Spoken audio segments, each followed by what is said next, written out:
Assalamualaikum and hello. I am Nurqistina Balqis, binti Rizalman, metric number 163216, a third year medical physics student. Today I will be sharing and explaining about the nuclear disaster, the SL-1 reactor explosion of 1961. Nuclear technology has incredible potential, from providing clean energy to advancing medical treatments. However, it comes with serious risks. Understanding accidents like SL-1 is essential to learning from the past and ensuring the safety of future nuclear projects. What is the SL-1 reactor? The stationary low-power reactor number 1, also known as SL-1, was part of a United States Army project to supply power to remote military bases, particularly in Arctic regions where traditional power grids were not feasible. It was designed to be small, portable, and efficient. Beginning operations in 1958 at the Idaho National Laboratory, at the time it was seen as a groundbreaking innovation in nuclear technology. Tragedy struck on January 3, 1961.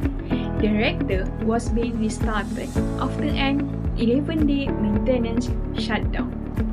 3 operators, Army specialists Richard McKinley and John Brains and Navy electrician Richard Lake, were tasked with this operation.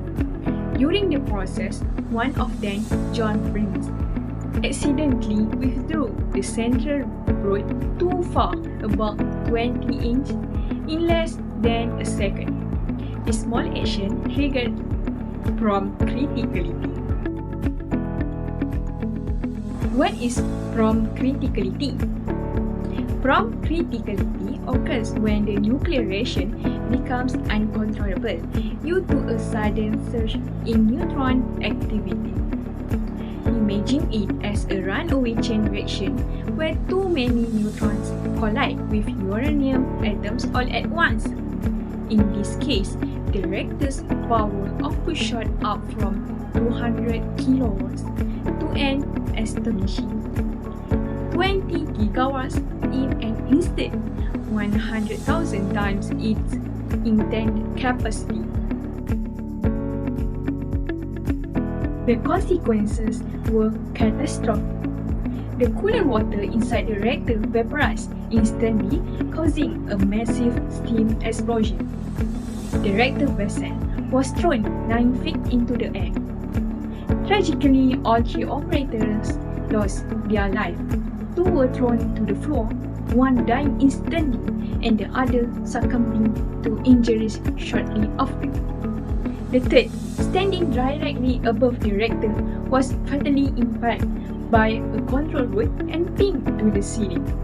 The explosion also released radioactive material into the environment. The cleanup was a painstaking process. Workers had to remove debris carefully and bury the reactor along with the surrounding contaminated zone to contain the damage. The disaster exposed critical flaws in nuclear reactor safety protocols at the same time. As a result, several important changes were made. First, the introduction of the one-stop rule, which ensures that even if one control rod malfunctions, the reactor can still shut down safely.